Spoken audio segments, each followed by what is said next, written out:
ou bonsoir, bienvenue sur TV5 Monde et dans le magazine de l'art de vivre, Nec Plus Ultra. Aujourd'hui, je vous propose de zigzaguer entre l'art, l'innovation en matière de service, la haute couture, l'art déco. Un beau programme, non sommaire.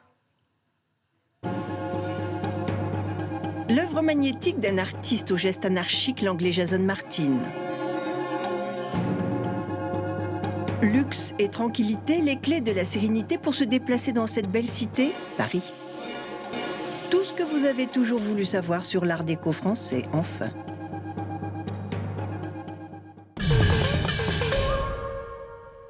Pour commencer, j'aimerais vous présenter Jason Martin, un artiste pour qui j'ai eu un coup de cœur et un coup de foudre un jour dans la galerie Tadeusz Ropac. Je l'ai poursuivi dans ses ateliers de Londres au Portugal pour comprendre le travail de cet artiste singulier qui danse avec sa toile, mais pas seulement, il a beaucoup de choses à dire. À l'ombre de la Grande Foire Art Paris ou encore de sa galerie Tadeusz Ropac à Paris où il expose jusqu'au 21 mars, pénétrons dans les profondeurs de l'œuvre de Jason Martin. C'est dans ses ateliers que tout se passe. C'est là que la peinture se fait sculpturale et que la sculpture devient picturale. Ne s'exprimant que dans les grandes lignes, ce peintre abstrait est finalement un grand naturaliste du mouvement dont il représente fidèlement la puissance et la radicalité. Cet artiste discret est dans les meilleures collections du monde. De Londres au Portugal, partageons un moment son geste magistral. Quand j'étais enfant, je voulais faire des dessins qui étaient photographiques, des représentations. Je passais des heures à représenter le reflet sur le côté d'un poisson. Et puis j'ai fait une école d'art. Et un jour, je suis allée voir une exposition à la Tate Gallery. J'ai vu cette très belle peinture de Robert Reimann. C'était une série de bandes tracées avec une large brosse. On pouvait voir ce qu'il avait envie d'accomplir. Il faisait apparaître un mouvement ininterrompu. Alors j'ai commencé à prendre des bandes et à les couper. Et puis je me suis demandé que faire avec une brosse. Petite, grande, et j'ai utilisé mes mains. Et puis un morceau de carton. J'ai utilisé tout ce qu'il y avait dans l'atelier. Tout ce qui, de manière imprévisible, pouvait me donner une nouvelle extension pour le mouvement et les traces auxquelles je suis familier.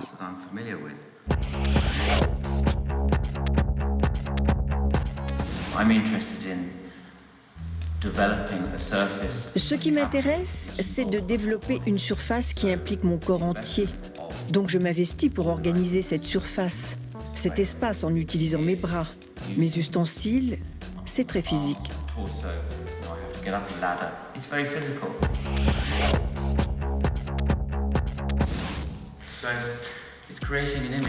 En fait, c'est la création d'une image ou la tentative de prendre le contrôle d'une image par la furie de beaucoup de mouvements. Il est question d'immobilité et de mouvement. Je veux laisser une vérité émotionnelle.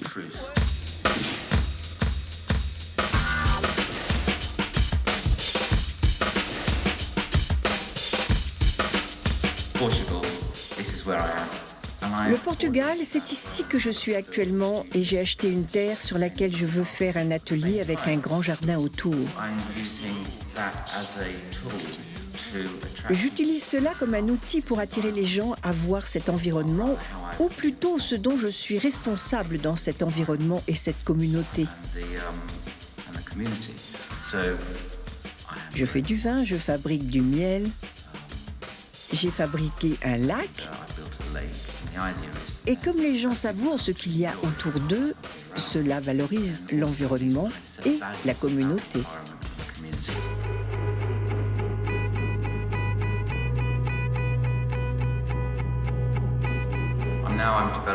Maintenant, je développe des sculptures. J'utilise donc des outils qui sont familiers à cet univers et j'ai une véritable prédilection pour le liège. Le liège vierge qui vient de l'arbre. Personne ne voit du liège vierge, car lorsqu'il est exploité, il devient un composite pour fabriquer des sacs à main ou des chaussures. Il est cassé en 1000 morceaux, donc vous ne le voyez jamais dans son intégralité, comme il est autour de l'arbre. Et c'est le matériau le plus sculptural que j'ai jamais vu.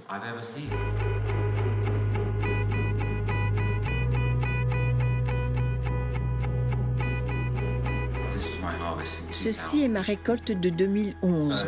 En tant que matériau, ce qui m'a intéressé, c'est de l'utiliser à la manière de ce qui était déjà fait comme on le voit dehors dans la campagne, et de manière infime.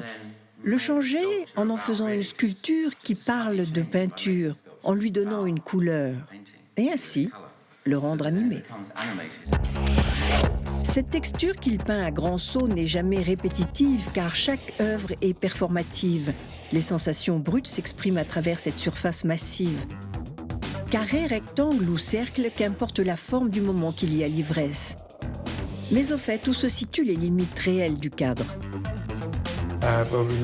Quand on regarde son œuvre, on peut voir le travail évoluer tout en continuant à utiliser le même langage avec la tentative de dire que la peinture abstraite existe encore et que l'on peut regarder de l'art abstrait et que l'on peut réinventer la peinture abstraite. Et c'est cela qui fait de lui un grand artiste.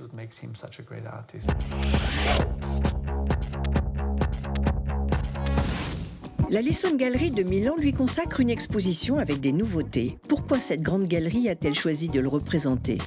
Parce qu'il est unique, il est profond, il peut parler avec tout, mais ce n'est pas seulement la surface. Il a beaucoup plus de raconter. Il est un artiste qui cherche, qui trouve l'essentiel.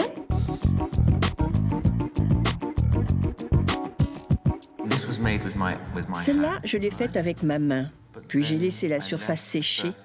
Puis j'ai fait un moule de cette surface. Donc, j'ai utilisé le processus de la sculpture. Je veux faire quelque chose qui soit contemporain, expérimental, essentiel et qui soit éternel. Dans ses peintures à la minéralité volcanique, le mouvement est figé comme de la lave dont le flux de l'inexorable coulée s'immobilise. Il peint des sculptures ou plutôt il sculpte des peintures. Avouez qu'il y a de quoi s'en mêler les pinceaux. Le geste, le ton, la matière se font avec l'ambiance, l'espace.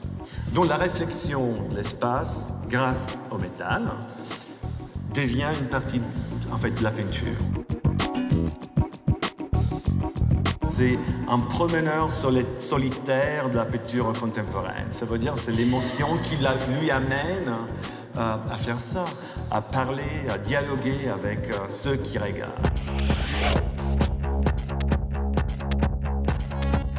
Vous dansez à la pulsion de mon tambour. Du geste à l'œuvre, de l'atelier à l'exposition, l'envers et le décor donnent tout autant d'émotions. Suite de la saga des jeunes entrepreneurs, Benjamin Cardozo a 27 ans, une tête très très bien faite. Il a créé en 2012 une compagnie de taxi personnalisée à Paris. Son truc, mettre le luxe, le service du luxe à prix doux. Si, ça existe.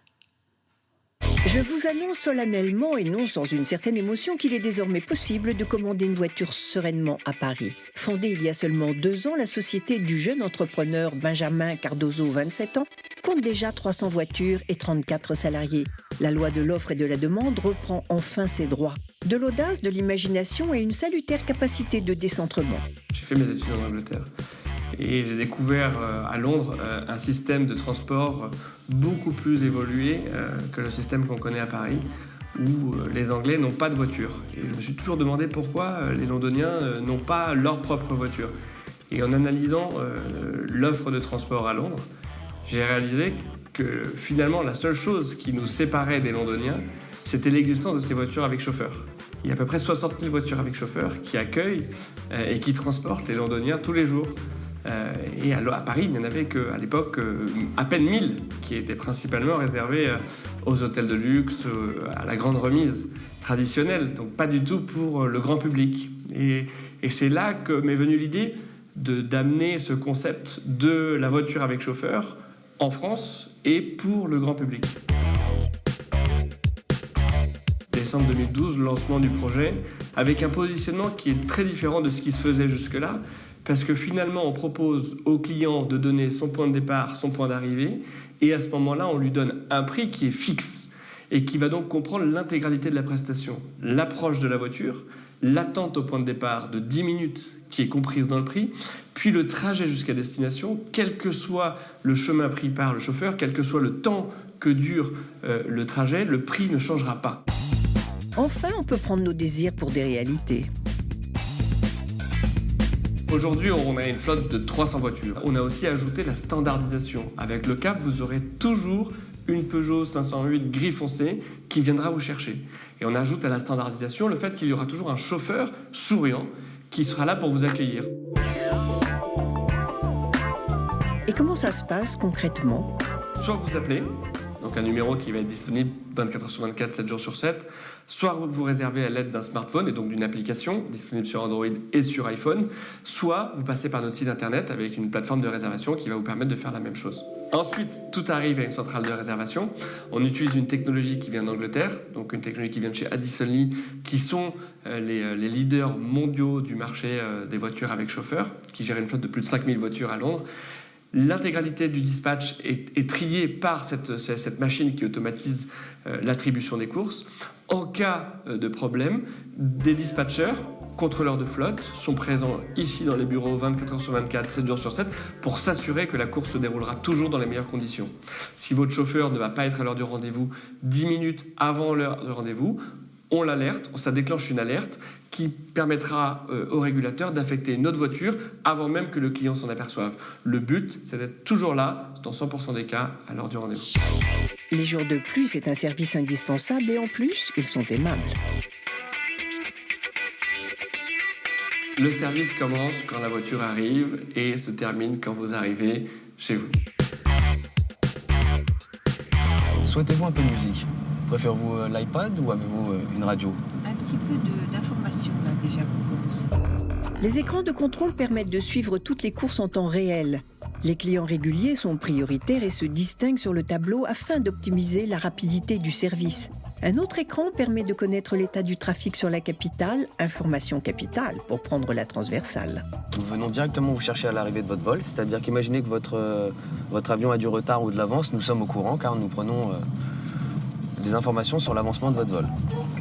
À la suite de ça, nous venons avec une porte avec votre nom et nous savons exactement dans quel terminal vous atterrissez, que ce soit sur Orly ou sur Roissy. Les chauffeurs qui sont sélectionnés sont formés à l'intérieur de la société à tous les codes qui sont pour nous fondamentaux et qui doivent représenter l'image de la marque. Quel est votre objectif en termes de nombre de voitures en circulation ? Plusieurs milliers parce que plus on met de voitures, plus la qualité de service s'améliore. Ça veut dire que le rêve, c'est qu'un jour vous puissiez cliquer sur votre téléphone et que la voiture soit déjà là. Ultra avec un S. Après tout, pourquoi pas ? Impossible n'est pas français. Nous terminons cette émission avec Céline et Fabien Mativet, deux jeunes antiquaires qui n'ont de cesse de promouvoir l'art déco français. Leur passion est communicative, vous allez voir, direction le musée de Boulogne-Billancourt. C'est en 2004 que Céline et Fabien fondent la galerie Mativet au cœur du quartier Saint-Germain-des-Prés à Paris afin de présenter les grands maîtres de l'art déco français. Pour nous initier à cette grande époque, ils ont choisi de nous emmener dans l'endroit le plus spécialisé au monde dans la création artistique de l'entre-deux-guerres. Nous sommes aujourd'hui au musée des années 30 à Boulogne-Billancourt. Donc c'est un musée qui se consacre essentiellement à l'art déco, à toute sa période générale, aussi bien du mobilier que de la sculpture ou de la peinture. L'art déco est français. Ça a été créé pour l'exposition des arts décoratifs de Paris en 1925. L'art déco français tire son histoire, si vous voulez, du meuble 18e, des choses très classiques que l'on va simplifier, que l'on va épurer pour en tirer une forme beaucoup plus simple. Et ça, dès 1910, des créateurs comme Groult vont avoir l'envie de créer ce nouveau mobilier, de rompre avec l'art nouveau très floral, très chargé. Et comme en 1925, beaucoup de créateurs auront justement travaillé sur ce nouveau style, on va arriver sur du mobilier totalement nouveau. J'ai choisi d'être devant cette coiffeuse de Ruhlmann qui est en merisier, qui avait été faite pour le rendez-vous des pêcheurs de truites. J'aime beaucoup la préciosité, la création et le sens du détail chez lui. Par exemple, dans cette coiffeuse, ce petit détail au niveau du piétement, comme un piétement de ski, qui va faciliter le déplacement, mais qui apporte aussi quelque chose qu'on n'avait jamais vu jusque-là. Donc c'est une grande modernité. Il y a toujours un sens du détail au niveau de la prise, qui se termine par une petite boule. C'est toujours très raffiné. C'est en 1922 que Jacques-Émile Ruhlmann, le bien nommé Riesner de l'Art déco, crée cette desserte pour sa propre salle à manger. Le meuble au charme. Vous avez là la quintessence du luxe ruhlmannien, avec l'emploi d'ébène de Macassar, d'ivoire, un travail comme ça du char qui est extraordinaire, une finesse des pieds, tout un tas de détails dans la façon de poser le plaquage. Donc c'est vraiment une pièce somptueuse. Fred Porteneuf, c'était le neveu de Jacques-Émile Ruhlmann. Et on voit dans ce fauteuil qui a été fait en 1930 donc, que les proportions sont très étroites, très féminines, très élégantes, très fines, de très beaux détails de fabrication. Regardez comment se termine le pied, à quel point il est fin. Cette pièce du musée est appelée la maison de Joseph Bernard car son mobilier provient de la propriété du sculpteur qui vivait à Boulogne. Le musée des années 30 de Boulogne-Billancourt présente aussi un ensemble complet de pièces de Ruhlmann qui avait été créé pour le grand sculpteur Joseph Bernard. Et donc on voit que c'est un mobilier plus rustique, également en chêne patiné. Mais vous remarquez également, les entrées de serrure des meubles sont des créations en bronze de Joseph Bernard. Donc c'est particulièrement intéressant parce que Ruhlmann faisait souvent appel à ses amis sculpteurs, à ses amis céramistes. Et il avait créé comme ça la confraternité des arts.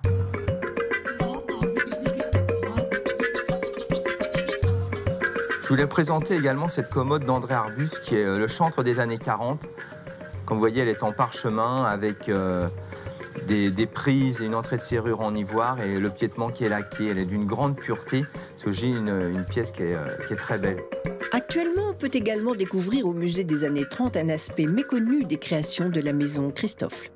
Je tenais également à présenter l'exposition peut-être semi-temporaire du musée des années 30 avec la maison Christophe parce que dans les années 20 et 30, la maison Christophe était la première maison d'orfèvrerie au monde.